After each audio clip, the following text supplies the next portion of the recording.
Buenas tardes a todos. Voy a empezar haciendo una corrección. No soy jefe de la Unidad de Medio Ambiente, soy jefe subrogante de la Unidad de Medio Ambiente. Y básicamente me he desempeñado como abogado litigante ambiental. Tengo una carrera que hace ya 22 años de experiencia, desde la base hasta el día de hoy, y me desempeño en el Consejo de Defensa del Estado desde el año 2016. Quiero empezar en este sentido dando las gracias a los organizadores de este Congreso de Salares Alto Andino por la oportunidad de poder exponer el trabajo del Consejo de Defensa del Estado y su Unidad de Medio Ambiente, y sobre todo por permitirme estar al lado de académicos que son científicos pioneros en el estudio de los salares altoandinos y sus distintos componentes ambientales. Es muy importante reconocer el valor de la experiencia, el valor de la trayectoria. Sobre esa base es que ahora estamos construyendo algo nuevo, y sobre eso también quiero explayarme en esta presentación. Básicamente quiero hablar no solamente de la experiencia del Consejo de Defensa del Estado, sino que centrarme en algo que ha sido vital, que es el encuentro entre el derecho ambiental y el conocimiento científico y técnico. Primero voy a hacer un pequeño sumario de algunas cuestiones jurídicas a fin de que ustedes tengan un contexto y puedan orientarse acerca de la naturaleza del Consejo de Defensa del Estado, de su Unidad de Medio Ambiente y del rol que cumplimos. En primer lugar, cabe señalar que el Consejo de Defensa del Estado es un servicio público descentralizado que se encuentra bajo la supervigilancia del presidente de la República. La función del Consejo de Defensa del Estado dentro de sus facultades legales en materia ambiental se resumen así: recabar información, analizarla jurídicamente y técnicamente con auxilio de los servicios con competencia ambiental sectorial y otros, formular opiniones fundadas y preparar acciones o defensas procesales. ¿Cuál es el campo de acción del Consejo en materia ambiental? La más importante, la acción de reparación de daño ambiental. Es la ley de base de medio ambiente la que genera la creación de la Unidad de Medio Ambiente dentro del Consejo de Defensa del Estado. La entonces consejera y presidente del Consejo de Defensa del Estado, Clara Charansky, estimó que necesitaban una unidad compuesta por abogados especialistas en medio ambiente que fueran capaces de levantar las demandas por daño ambiental. Y debemos decir que el aporte del Consejo a las demandas por daño ambiental ha sido señero. Hemos generado la jurisprudencia más importante en los últimos 30 años. Por otro lado, ahora tenemos un campo nuevo, que son las querellas penales por delitos ambientales, después de la modificación del Código Penal a mediados del año 2023. Además de eso, como obviamente defendemos los intereses del Estado de Chile, debemos defender los actos administrativos ambientales del Estado, los distintos decretos, normas y otros que dictan el Ministerio de Medio Ambiente, Cernapesca, a veces CONAF, etc. Además, ejercemos acciones en materia de patrimonio cultural. Yo mismo tengo el honor de haber sido designado representante del Consejo de Defensa del Estado, del Consejo de Monumentos Nacionales, como en calidad de consejero, ¿ya? Por otro lado, tenemos que sostener procesos o juicios en todas estas materias. Esto es sumamente relevante. Cuando ustedes vean un abogado del Consejo de Defensa del Estado, lo que deberían estar viendo en principio es un abogado litigante, alguien que está vinculado a juicios, que sostiene juicios, que sabe evaluar esos procesos, cómo llevarlos adelante y es capaz de prever qué es lo que se va a obtener. En definitiva, la Unidad de Medio Ambiente no trabaja sola. En primer lugar, dependemos de la División de Defensa Estatal, que coordina, en definitiva, a todos los órganos del Consejo de Defensa del Estado que trabajan en materias de litigación. Aquí está la Unidad de Medio Ambiente, más conocido como UMA. Tenemos otras unidades y departamentos, como Departamento de Estudio, Triangulación Patrimonial, etc. Y finalmente, tenemos las Procuradurías Fiscales de regiones, que son quienes realmente representan al Consejo de Defensa del Estado. Son una Procuraduría Fiscal por cada región en manos de un procurador fiscal y que representa al Consejo en ella. Por otro lado, tenemos órganos que supervisan nuestro trabajo, la sección medioambiental o comité laboral medioambiental, y por otro lado el Consejo Pleno. Esto es formado por consejeros. El Consejo Pleno son los 12 consejeros del Consejo de Defensa del Estado. Con esto ustedes ya pueden presentar transparencia, porque ya tienen una imagen de cómo funcionamos. Ya. Normativa aplicable. Voy a darles la lata. ¿Qué puedo hacer? Soy abogado y a mí me encanta esto. Ya, sufran. Constitución Política del Estado, artículo 19, número 8 y 19, número 24. Lo pueden buscar después, voy a dejar el PPT. Ley Orgánica del Consejo de Defensa del Estado. Sí, el DFL 1 de 1993 de Hacienda. Cosas que pasan. Ley 19.300 de Bases Generales de Medio Ambiente. Probablemente uno de los hitos más importantes, el más importante en Chile en materia medioambiental. La Ley 20.417 de la Ley Orgánica de la Superintendencia del Medio Ambiente. La 20.600 que crea los tribunales ambientales. La 17.288, que es la más antigua acá, que crea la Ley de Monumentos Nacionales. Las nuevas estrellas. La Ley 21.455, Cambio Climático. La Ley 21.600, que crea el Servicio de Biodiversidad y Áreas Protegidas. La Ley 21.202 de Humedal Urbano. En realidad la normativa ambiental está hiper extendida. Tenemos que incluir también tratados internacionales como el Acuerdo de Escazú. Yo no sé si postulo para defensor ambiental, hay gente que dice antes, pero bueno, esa es otra historia. Ya.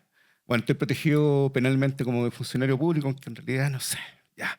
Código Penal, Código de Agua, Código de Minería y Ley de Cierre Minero, entre otras normas. En definitiva, somos bastante cabezones porque tenemos que manejar esto. Acabo de sacar nuevas tesis sobre Ley de Cierre Minero. Ya, sigamos. La Constitución Política de la República, 19, número 8. Aparte de establecer el derecho a vivir en un estado, en un medio ambiente libre de contaminación, cuestión que debiéramos haber cambiado. A esta altura debe ser un medio ambiente equilibrado, un medio ambiente limpio, sano, etcétera, pero es la vieja garantía que consideraba la Constitución del 80 y que, bueno, todo el mundo sabe lo que significa. Ley 19.300 nos entrega a nosotros la legitimidad activa directa para representar al Estado y ejercer la acción de reparación de daño ambiental. Eso lo vamos a ver un poco más adelante. A partir del mandato constitucional, se cuenta con legitimidad activa y directa también para intervenir penalmente como querellante ante ocurrencia de delitos que afecten el patrimonio ambiental de la nación. Sobre esto se ha escrito poco. Hay un par de menciones en la Constitución y alguna otra mención en la Ley 19.300. Pero sí podemos hablar de que hay un patrimonio ambiental de la nación que es de orden público y de carácter colectivo. El Estado tiene un deber de garante respecto a ese patrimonio. Pero ese patrimonio no pertenece al Estado, pertenece a la nación, compuesta obviamente por sus ciudadanos. Finalmente, nosotros, en materia de demandas por daño ambiental, representamos al Estado de Chile. Sí, sé que si ustedes buscan las carátulas de nuestras demandas por daño ambiental, normalmente van a encontrar Consejo de Defensa con empresa tanto, con minera tanto. Nosotros representamos al Estado de Chile. Y es el Estado de Chile el que litiga ambientalmente a través del Consejo para efecto de obtener la reparación ambiental. Nosotros cerramos una brecha que quedó abierta en algún momento y hacemos valer el principio de responsabilidad. Aquí está probablemente la fuente de todos mis problemas y también de mis goces. La acción de reparación del daño ambiental, regulada entre otros artículos en el artículo 1, 2, 3, 51 y siguientes de la Ley 19.300. Ojo que obviamente hay otras normas, como vamos a ver, que también inciden en materia de esta acción. ¿Qué es la reparación del daño ambiental? La ley define reparación, la define como reparación material del daño causado. Y artículo 2, letra E de la Ley 19.300 dice: reponer el medio ambiente o uno o más de sus componentes a una calidad similar a la que tenían con anterioridad al daño causado, o en caso de ello no ser posible, restablecer sus propiedades básicas. Hay una definición legal de la reparación ambiental y del objeto de la acción por daño. La reparación no es cualquier cosa, es, en definitiva, volver, ¿verdad?, a una calidad similar con anterioridad al daño causado, muy pocos casos se puede hacer, o restablecer sus propiedades básicas. Y cuando el daño es irreparable e irreversible. Bueno, el Consejo de Defensa del Estado estableció como jurisprudencia que siempre cabe reparación, por lo menos en el ámbito jurídico, sino material. En ese caso, vamos a una compensación robusta, ¿verdad? Dado que el daño puede ser irreversible. Y guarden esa palabra, irreversible, porque es muy importante para lo que vamos a ver en relación a salares. Tenemos también el artículo 51 y siguiente de la ley 19.300, artículo 17, 18 y 33 de la ley 20.600, tribunales ambientales. ¿Quiénes son los titulares de la acción por daño ambiental? No es solamente el Estado a través del Consejo. Son titulares todas las personas naturales, incluso jurídicas, públicas o privadas, que hayan sufrido el daño o perjuicio. En definitiva, cada vez que se ha presentado una demanda por un salar andino, pudo haberlo presentado una comunidad indígena, una comunidad local, o una organización vecinal. La acción está en manos de ustedes. Ustedes son ciudadanos. Tienen derecho a la tutela de un derecho subjetivo, a proteger el medio ambiente. Además también, como esto es un interés, el medio ambiente es un interés de orden público y colectivo, también se le entrega el derecho a la acción ¿a quién? A los gobiernos locales, a los municipios. Y es más, si un municipio se le exige demandar por daño ambiental y no lo hace, va a quedar responsable también junto con aquel que originó el daño por este. Es una acción de base constitucional, es de orden público, no es de orden privado. Aquí no es una cosa que le interese solamente al dueño del daño. Esto les interesa a todos. El bien puede ser privado, pero el medio ambiente es público y es de interés colectivo.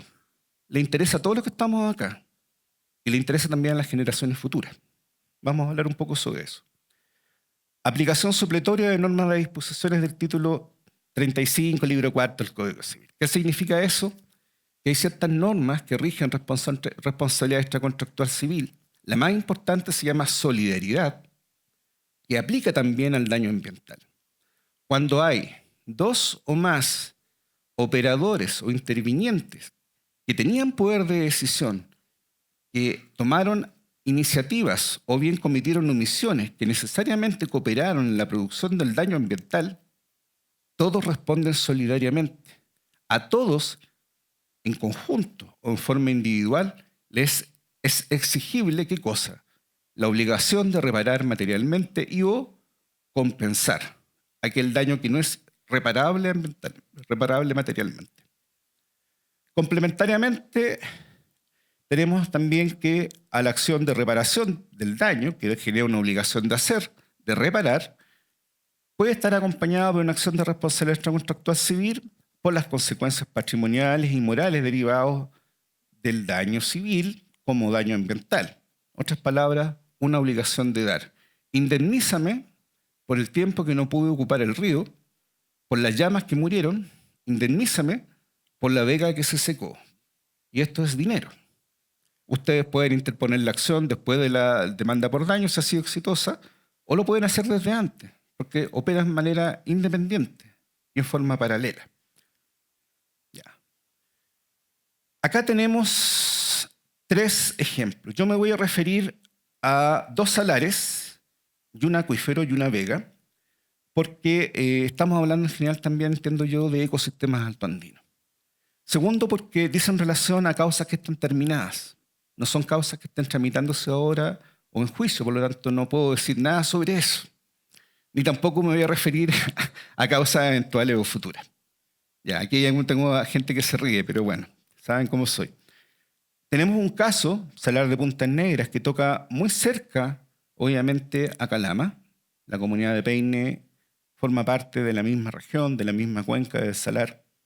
Tenemos el caso del Salar de Pedernales y tenemos el caso del acuífero Monturaque, Niriar, Tilopozo, Vegas de Tilopozo, lagunas La Punta y La Brava, que también están relacionadas con la comunidad peineña.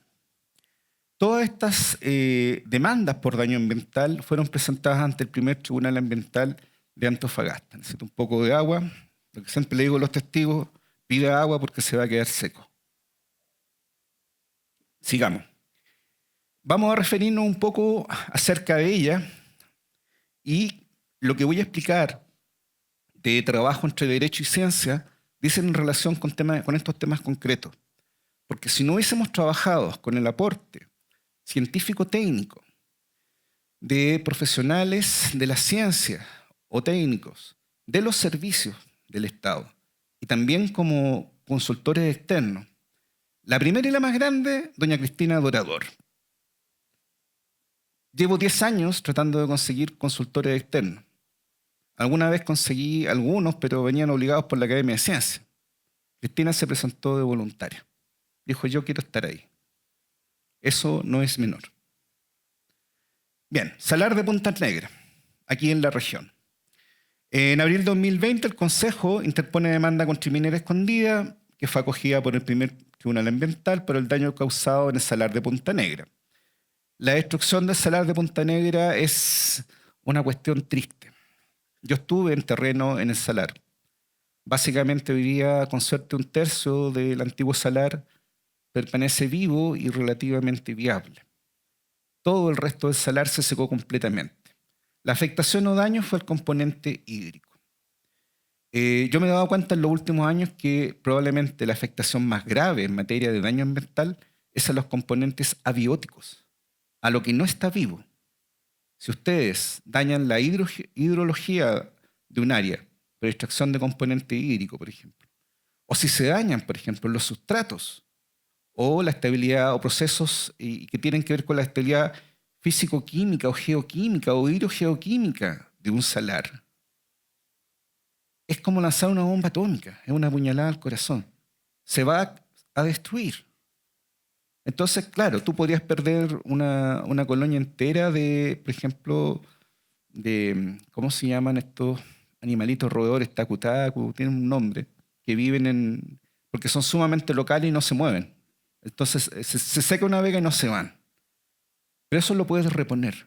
Pero si tú destruyes un acuífero de tal manera, lo vamos a ver, que no sabes cuándo diablos se va a recargar, en 5 siglos más, o puede ser que en 10, y no se sabe porque no hay cómo medirlo, el daño es absoluto.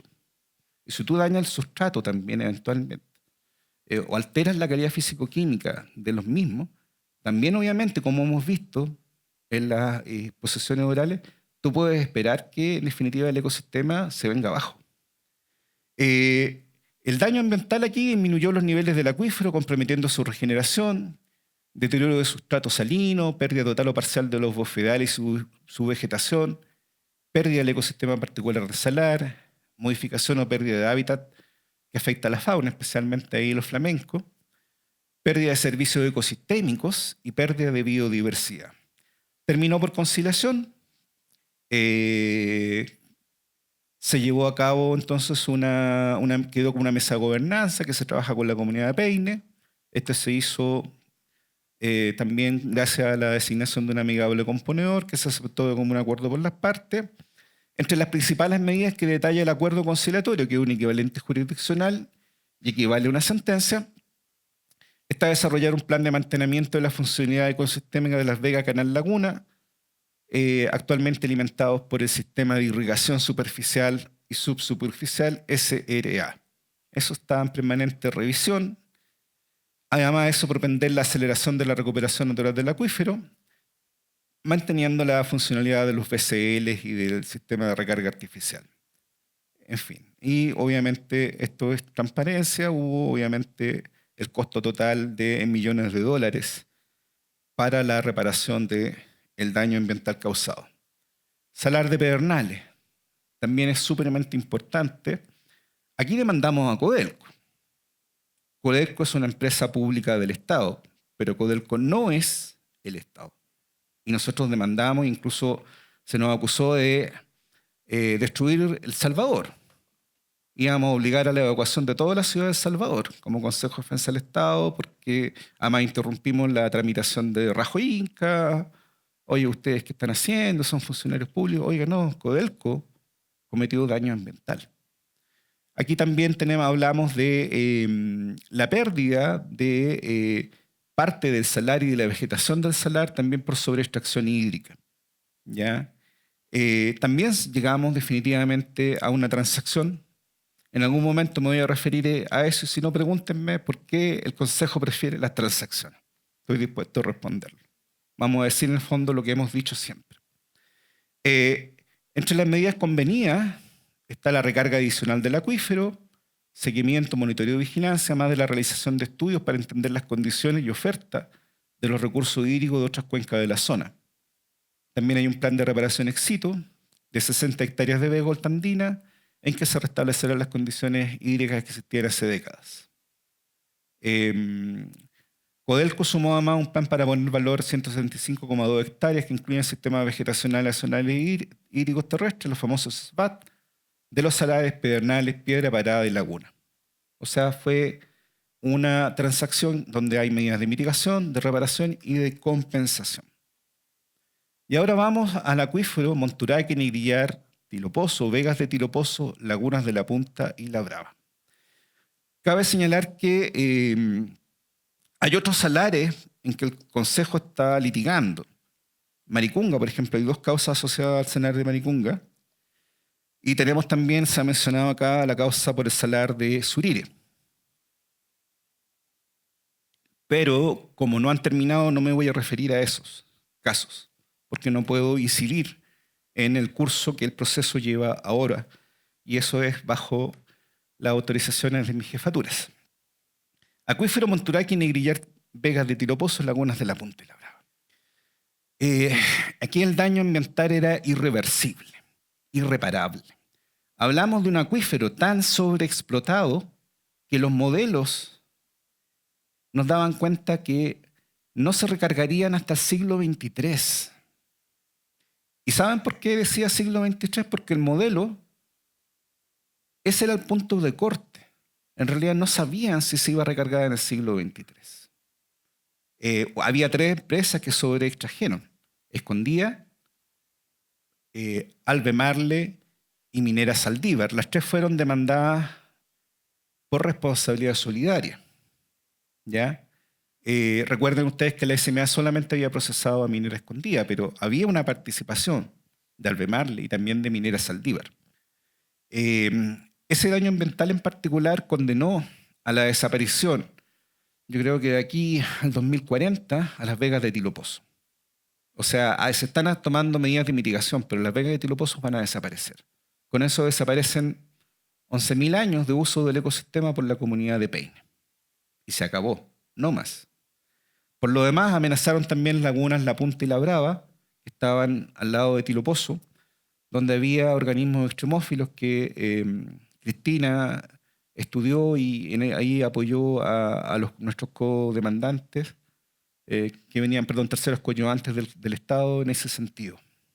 El daño ambiental es irreparable, es decir, no hay manera de repararlo materialmente. El daño también puede ser irreparable a veces porque no se tienen las técnicas o metodologías para poder repararlo, o porque económicamente es imposible. Requeriría tanto dinero que ni la transnacional más rica podría repararlo. ¿Ya? Además, hubo una afectación importante. Afectó los sistemas de vida y costumbres de la comunidad de Peine. Y aquí estamos hablando de medio ambiente humano, sistemas de vida y costumbres. Pero también forman el medio ambiente humano las personas mismas. ¿Ya? Eso es un punto sumamente importante y se va a volver más importante en el futuro. Bueno, el convenio se cerró también por una transacción, 14 medidas orientadas a detener la extracción, restaurar los ecosistemas, poner en marcha un plan de gestión social que mejore las condiciones socioeconómicas de la comunidad de Peine, inversión estimada en 47 millones de dólares, incluyen diagnóstico, restauración ambiental, compensación y proyectos de desarrollo social. Además, compromisos socioambientales concretos en cuanto a beneficiar a la comunidad de Peine por afectación de formas de vida y costumbres en Licanantay. Es lo que ya habíamos señalado. Cada uno de estos juicios fue sumamente duro. En Monturaque, Negrillar, Tilopozo éramos 2 abogados del Consejo contra 20. Cada compañía llevaba un estudio de abogados que lo defendía y otro estudio que sea de contraparte técnica. La fila de contraparte alcanzaba como a los 60 personas, incluyendo los técnicos. Nosotros éramos 2 abogados del consejo y 1, 2, 3 técnicos que nos asesoraban. Así, David contra Goliat. Tuvimos 5 días de audiencia, de las 9 de la mañana a las 6 de la tarde, con un break breve de 1 hora para comer con suerte, y un día nos tocó caminar. Bueno, no caminamos, nos fuimos en colectivo hasta la Corte de Apelación de Antofagasta porque se cortó la luz en el tribunal. Fue una pelea terrible. En fin, pero no lo hubiésemos logrado, y voy a volver sobre ese punto, sin la ayuda de los profesionales científicos y técnicos, a muchos de los cuales veo sentados acá, y veo otros que van a ser su reemplazo. A ver, ¿por qué son importantes para el Consejo los salarios altoandinos? Parte esencial del patrimonio ambiental de Chile. Estaba diciendo. Propios del país. Son característicos del norte de Chile. El norte de Chile es en gran parte sus salarios únicos. Ustedes mejor que nadie conocen el carácter endémico, único, especial de estos componentes ambientales, de su ecosistema, de su especie. El Odio atacamensis todavía me persigue, sueño con ella. Una especie endémica que solamente existía en Tilo Pozo. Aunque ahora obviamente asesores técnicos asociados a una de las demandadas dicen que no, si se van en las patitas los pajaritos y están en otros salares. Bienvenido a eso, pero en principio era una especie única y que se iba a extinguir. Por otro lado, escasos y representativos. Entonces, el Estado, pero no solo el Estado, también los ciudadanos, todos estamos obligados a asegurar su permanencia y su capacidad de regeneración. Por eso son importantes los salarios altoandinos. Hay que asegurar su permanencia y en lo posible también, también es una obligación legal preocuparse de su regeneración. Esto lo dice la ley 19.300. Ser civilizado. Había una frase famosa que dice que el grado de civilización de una sociedad se juzga por la manera en que trata a sus ancianos, los niños y los prisioneros. El grado de civilización, ¿verdad?, de una sociedad debiera juzgarse también por la forma en que trata a aquellos ecosistemas y aquellos componentes ambientales de los cuales depende y de los cuales van a necesitar también las generaciones futuras. Los salarios andinos, también acuíferos, vegas, bofedales y pastizales, son la mejor representación de ecosistemas y componentes ambientales frágiles, vulnerables frente a la actividad antrópica desregulada o que no respetan la normativa ambiental vigente, fundada en principios como el preventivo, precautorio y el que contamina paga. No dejar nada afuera. Normalmente cuando se genera un daño ambiental en un salario altoandino o en otro componente ambiental, salvo casos excepcionales, la experiencia nos ha demostrado que la magnitud y el alcance del daño en términos espaciales, pero también temporales, pueden calificarse de catastróficos. Normalmente el daño va a ser irreversible o irreparable. La pérdida puede ser incluso total. Los 4 jinetes del apocalipsis. El carácter continuo, o sea, permanece a lo largo, se mantiene a lo largo del tiempo. Pueden haber periodos, por ejemplo, en que no se genera el daño. Por ejemplo, una actividad minera que funciona de manera intermitente, pero periódica. El carácter permanente. Ese daño va a permanecer en el tiempo. Si permanece más de 30 años, es decir, supera la escala humana, ese daño es permanente. Acumulativo, es decir, se va acumulando. No solamente por el responsable, pueden haber varios responsables que ayudan a acumular los efectos perniciosos del daño ambiental, y puede ser que no solamente sea un efecto pernicioso. Si a sobreextracción hídrica le agregamos, por ejemplo, la construcción de caminos, la intervención de pastizales o la pérdida de biodiversidad en la misma área, estamos hablando de un daño ambiental complejo al cual están contribuyendo varios responsables de distinta manera. Ustedes tienen que pensar básicamente en un hombre que va atacado por varios personajes armados con distintas armas. Todos lo golpean, todos son responsables y todos contribuyen, obviamente, a dañar la pobre estructura física de ese sujeto. Finalmente, la irreversibilidad o irreparabilidad. Simplemente no puedes volver al estado anterior, tampoco puedes retomar las condiciones básicas. El componente ambiental nunca más va a ser lo que ya era, a menos que se trate de un componente sumamente resiliente. En ese sentido, por ejemplo, las vegas o bofedales están dotadas de especial resiliencia. Según un amigo, profesor de ciencias y académico, si hay agua, es probable que la vega vuelva. El problema es que tener la calidad físico-química del agua que alimenta a esas plantas es muy difícil. Recuerden esto, los seres humanos no podemos replicar los procesos naturales. Por eso muchas veces las medidas de reparación fallan. Unidad ecosistémica. El daño al componente abiótico, agua, suelo, la física o la química de los componentes ambientales termina afectando necesariamente el componente biótico. Podemos presumirlo simplemente en las charlas que ya hemos escuchado. Esterilizar el mundo. Simplemente su afectación de salares altundinos u otros componentes a ese nivel supone la pérdida total de servicios ecosistémicos. No hay servicios de regulación, no hay servicios tampoco de soporte. Se hace imposible la vida, por lo menos en términos de macrobiota. Podrán siempre sobrevivir los extremófilos, pero evidentemente transformar a una zona de nuestro salario en algo parecido a Marte no parece algo que valga la pena. Aprendizajes del consejo. Esto requiere más agua. Permiso. Y se me va acabando el tiempo.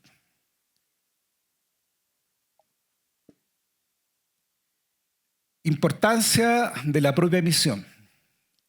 El medio ambiente es un interés de orden público y colectivo. Está asociado con el pacto de generaciones.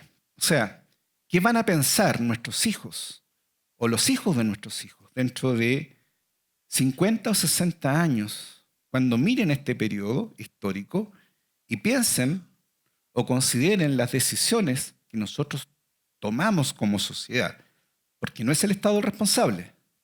El Estado somos todos los ciudadanos. Y cuando falla el Estado, es porque fallaron los ciudadanos. ¿Qué van a pensar los hijos de nuestros hijos, nuestros nietos, el año 2075, cuando consideren este periodo histórico, las decisiones que estamos tomando, y tengan los efectos que tenían algún rango de previsibilidad y que los están viviendo en ellos? Si vamos hacia un mundo apocalíptico, a lo mejor ya no importa. Lo que van a importar van a ser otras cosas. Pero tendrían derecho, efectivamente, tal vez, a tenernos rencor por haber tomado decisiones que resultaron poco razonables en ese momento. En definitiva, cuando protegemos el medio ambiente, estamos protegiendo a las generaciones futuras, a nuestros hijos, a nuestros nietos y a nuestros bisnietos. Por otro lado, el paradigma bajo el cual nos manejamos como Consejo de Defensa del Estado tiene que ser un paradigma legal, no doctrinario. Y el nuestro es el desarrollo sustentable. Pero tenemos que entender que el desarrollo sustentable consiste también en cierta dosis de realismo. Efectivamente, como dijo la profesora Garcés, Chile tiene una de las mayores reservas de litio del mundo. Y Chile tiene necesidades también. En definitiva, es difícil, es un arte sumamente difícil encontrar la metodología, crear los organismos, establecer la forma en que podemos compatibilizar la protección del futuro de nuestra gente, la protección del patrimonio ambiental y la satisfacción de las necesidades de la población. Eso es sumamente difícil, yo respeto a quien trata de hacerlo, hay más de una manera de mirarlo, pero el Consejo de Defensa del Estado se rige por ese principio, desarrollo sustentable. Por lo tanto, nosotros no negamos el derecho a levantar proyectos. Lo que decimos es que los proyectos tienen que sujetarse estrictamente a la regulación ambiental. Cada proyecto genera riesgo, más o menos riesgo. Cuando el proyecto está bien hecho, genera poco riesgo. Pero hay proyectos que son riesgosos per se. Y esos proyectos tienen que estar rodeados, entonces, de una muralla de medidas de mitigación, de reparación o de compensación ambiental en fase de evaluación ambiental que permitan que el daño ambiental no se produzca nunca. Procedimientos infraccionales de la Superintendencia de Medio Ambiente versus juicios por daño ambiental. Nos pasa una cosa, que los procedimientos infraccionales de la Superintendencia también consideran el daño ambiental, pero lo consideran como un agravante para una infracción, que es una vulneración de normativa ambiental respecto a las cuales la Superintendencia impone sanciones, multa, a veces la revocación, etc. Pero cuando hablamos de daño ambiental, hablamos de una determinación en sede judicial, con una parte contraria, con análisis de prueba. El estándar es mucho más alto que en materia administrativa. Y hablamos de que aquí lo que nace no es el pagar una multa o que me dejen con una RCA que fue revocada. Aquí se trata de reparar el daño ambiental o compensarlo. Hay una diferencia. ¿Misma base fáctica? Sí. A veces hay la misma base fáctica. A veces también una base fáctica nuestra es más amplia. En Monturaque, Negrillarta y Loposo, la SMA solamente condenó y sancionó a Escondida. Nosotros dijimos, oye, no solamente Escondida es responsable del daño, también Saldívar, también Albemarle, y los demandamos a los tres. Y obligamos a firmar una transacción. Carriles separados e independientes. En definitiva, una cosa es responsabilidad infraccional, otra cosa es responsabilidad por daño, corren por carriles separados e independientes, hay discusión sobre eso y lo va a seguir habiendo. Liderazgo del CDE. Al final, si quieres que las cosas salgan bien, alguien tiene que tomar el manubrio y nosotros nos hemos visto obligados a reconocer sí. Somos nosotros los que tenemos que tomar el manubrio de nuestro propio juicio. Tenemos que aplicar principio de coordinación, artículo 5 de la Ley de Base de la Administración del Estado, coordinar a otros servicios y avanzar hacia la generación de una demanda y a sostener los juicios. Y eso lo hemos hecho. Pero los servicios no están subordinados al Consejo. Cooperan con nosotros, porque son funcionarios públicos igual que el Consejo. La batalla por la prueba. A ver, la parte más importante del juicio es la prueba. Yo puedo afirmar lo que quiera, pero si no logro probarlo en juicio, no voy a ningún lugar. No voy a hacer una transacción y definitivamente tampoco voy a hacer una sentencia que declare el daño ambiental y condene al responsable a repararlo. Por lo tanto, yo tengo que aportar medios de prueba, documentos, testigos, informes, de manera que yo pueda tener una prueba que sea al mismo tiempo probable, es decir, que tenga visos de verosimilitud, y que por otro lado sea suficiente para convencer a los jueces, de manera que les otorgue certeza. Y recuerden, la certeza no es la verdad. La certeza tiene grados. Por otro lado están los estándares epistemológicos de la ciencia.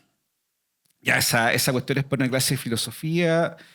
Obviamente, por ejemplo, el estándar de un juicio no es el de un paper, ¿verdad?, controlado por pares. El estándar es mucho menor. ¿Ya? No es el de una teoría. Una teoría puede esperar 10, 15, 20 años para aprobarse. Lo que usted necesita en un juicio es simplemente una opinión científica con cierto grado de verosimilitud, fundado en una metodología adecuada y en la literatura. Y eso tiene que ser capaz de convencer a los jueces del tribunal de que el daño ambiental existe o que el riesgo proyectado es real. Herramientas correctivas. Sana crítica en materia ambiental. Las sana críticas son 3 parámetros que uno puede aplicar para controlar que la decisión de los jueces no se vuelva personal, no se vea sesgada por visiones economicistas, ideológicas o políticas. Son básicamente las reglas de la lógica, aunque hay pocos abogados que conocen cuáles son las reglas de la lógica. Máximas de la experiencia, chuta, esto es peor todavía. Oye, ¿qué son las máximas de la experiencia? Oye, ¿tu abuelito no te decía refranes? Ya. Y finalmente, lo más importante, los conocimientos científicos afianzados. ¿Pero de dónde voy a obtener yo los conocimientos científicos afianzados? De los científicos. Y si yo quiero obtener una sentencia favorable, incluso si me estoy preparando por una sentencia desfavorable y quiero irme con un recurso de casación en la forma y en el fondo ante la Corte Suprema, tengo que empezar a controlar la sana crítica desde un principio. O sea, yo al momento de presentar la demanda tengo que estar identificando, bueno, ¿y cuáles son las reglas de la lógica que guían mi demanda? ¿Cuáles son las máximas de la experiencia que estoy aplicando? Algunas hemos tenido que crearlas nosotros. Por ejemplo, una máxima de la experiencia es que en general las personas están conscientes de su medio ambiente, no viven aisladas de ella. Por lo tanto, si hay emanaciones con olor a cloro, es porque está emanando cloro. Y si ven que todos los días o anualmente durante 4 o 5 años la vega se va reduciendo, es porque la experiencia les indica que la vega se va reduciendo año tras año. Esa es una máxima de la experiencia. Ustedes viven conectados a su medio ambiente. Son parte del ecosistema, son medio ambiente humano. Conocimiento científicamente afianzado, la gravedad. No sé, causa-efecto, la cadena trófica. Pero yo tengo que ir colocándolo desde antes, porque si tengo una sentencia desfavorable, voy a tener que controlarlo. Por ejemplo, puede ser que haya un juez que diga, no, sabe que ¿verdad? La cadena trófica no se rompe nunca y que desaparezcan unas bacterias del salar no va a hacer que el resto de la macrofauna muera. Y lo pueden decir. La interacción necesaria, derecho y ciencia. Esto ha sido sumamente importante. Nosotros, en principio, trabajamos con los profesionales y técnicos de los servicios. Servicio Agrícola y Ganadero, Dirección General de Agua, Cernagemin, CONAF, el Ministerio de Medio Ambiente, Cerna Pesca. Pero ha sido muy difícil conseguir científicos asesores externos. Yo creo que la única en realidad es Cristina. Y de hecho a mí me pasó, oye, aló, ¿tú eres de la Universidad Austral? Sí, biólogo marino, sí. ¿Eres experto en limnología? Sí, por supuesto. Oye, ¿sabes que quería consultarte si nos podías apoyar en un juicio? Mira, cayó tal cosa en un arroyito de Chiloé y estamos súper preocupados porque puede haber daño ambiental. No, no puedo. ¿Por qué? Ya me llamó la empresa. Se acabó el intento de conectar con un científico. Historia real. Ahora, prevenir antes que curar.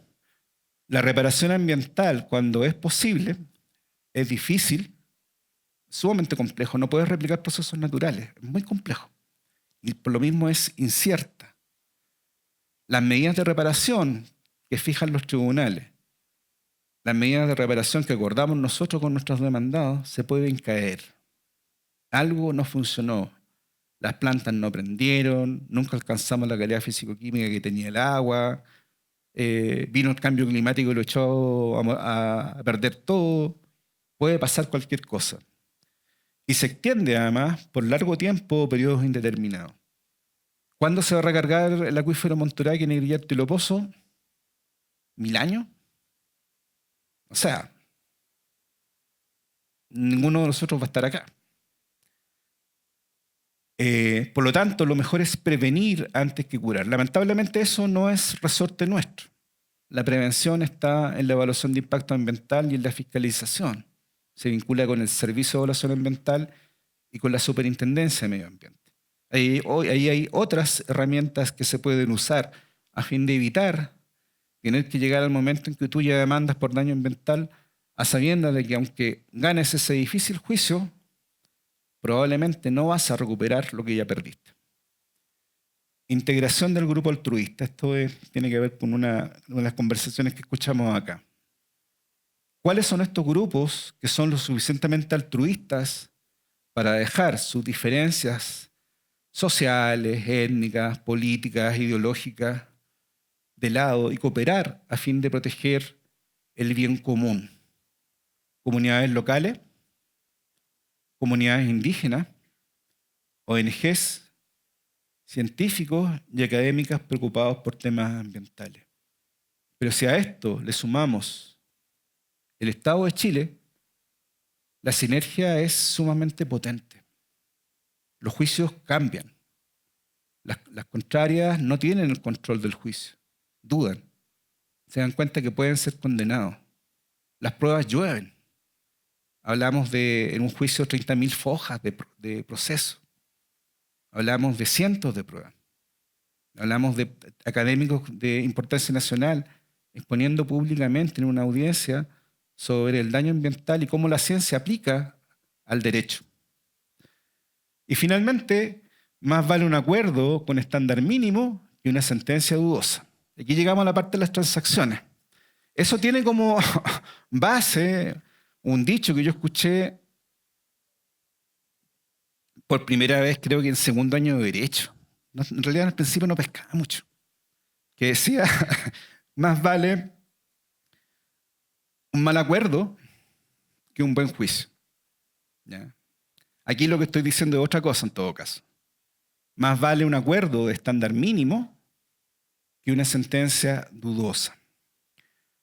Porque la reparación tiene un estándar. El artículo 44 de la ley 20.600, que es una forma en la que estableció el ex senador Tellier, ya fallecido. Con esa fórmula, todo acuerdo que implicase poner término a un juicio ambiental, transacción judicial, conciliación, avenimiento, incluso el desistimiento de la demanda, tiene que incluir medidas de reparación ambiental, las cuales están definidas legalmente y consisten en obligación de hacer. En el fondo te van a dar la razón. Y no se puede entregar dinero. Tiene que ser medida de reparación ambiental. Por lo tanto, cuando hablamos de que llegamos a la parte de las transacciones, se va a cerrar con un estándar mínimo, que es el del artículo 44. Ustedes me dicen, pero claro, llegan a acuerdos, no se sabe cómo, todo reservado. Claro, porque las transacciones están seguidas de negociaciones normalmente reservadas entre las partes, y eso es lo que hacen los abogados. Ustedes, si tienen un juicio con una parte difícil, no quieren que esas negociaciones donde ustedes cedieron y la otra parte también se ventilen. Así pasa también en el ámbito público. Ahora, el tema es que la garantía mínima la da ¿quién? El Tribunal Ambiental. Si el Tribunal Ambiental estima que la oferta no incluye verdaderas medidas de reparación que reparen ambientalmente, va a rechazar la transacción. Hasta el momento, como consejo, no se nos ha caído ninguna transacción.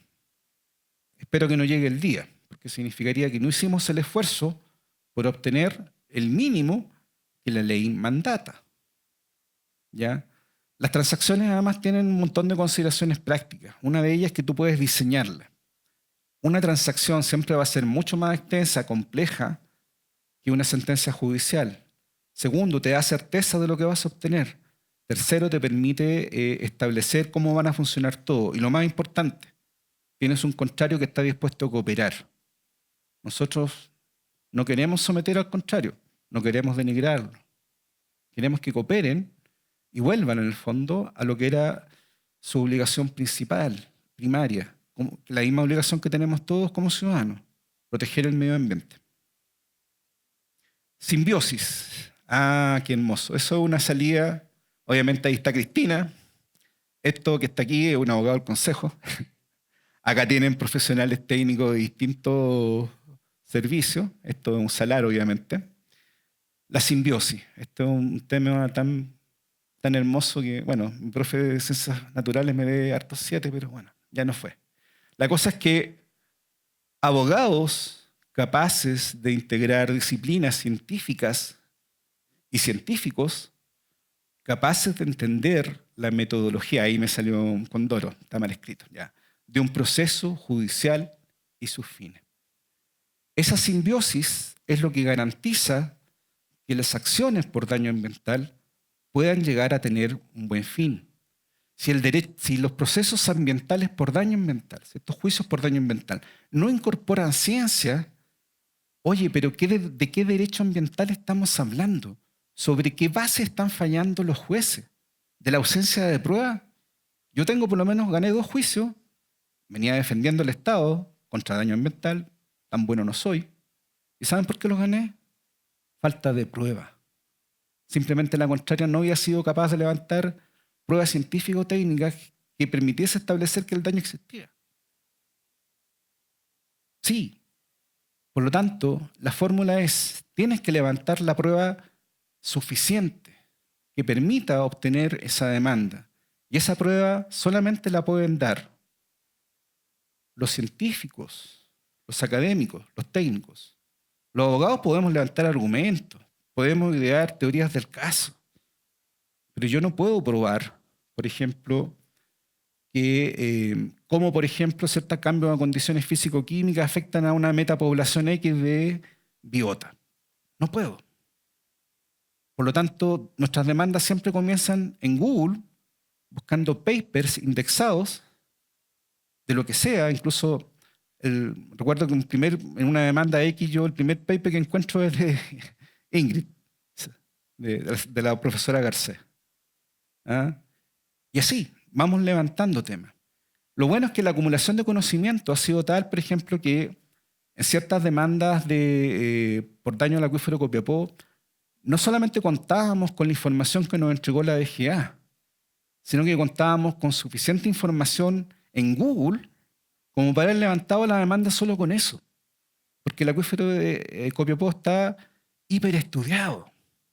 Yo quisiera que los salares contaran con ese índice de información, que en materia de SBAT, en materia de biota acuática, de artrópodos, pudiéramos contar anualmente con 10, 12 papers con estudios que nos permitan correlacionar distintos hechos y nos permitan entonces saber cuál es el estado inicial del ecosistema, cuáles son los cambios que han sufrido y si en esos cambios han tenido responsabilidad titulares de proyectos u otros terceros. Entonces, obtener abogados capaces de integrar disciplinas científicas es complejo. La última vez que yo vi ciencia fue en cuarto medio, hace más de 30 años atrás. Mis colegas están igual, salvo uno de FIMA que estudió ciencia. Pero no queremos un abogado que sea científico. Lo que queremos es un abogado capaz de entender a los científicos, poder leer sus papers, hacer las preguntas, aguantar sus papers, bueno, papers técnicos, ya. ¿Ah? O sea, no somos los únicos que hablamos como idiotas. Ya. Además, ya, por favor, homenaje 31 minutos, ya. Pero no solamente eso, no solamente eso, sino también ser capaces de hacer las preguntas correctas. Ya, me están diciendo que el tiempo se acaba. ¿Y qué científicos queremos? Aparte de Cristina, ¿qué científicos queremos? Queremos científicos que puedan entender para qué sirve un juicio, qué hacemos los abogados y cuál es su papel dentro de ese juicio. Si lo logramos, entonces aumentamos las probabilidades de ganar, de obtener una sentencia que declare el daño ambiental y que obligue a repararlo, o que condene a alguien por ecocidio o por otro delito del Código Penal integrado hace poco. Muchas gracias.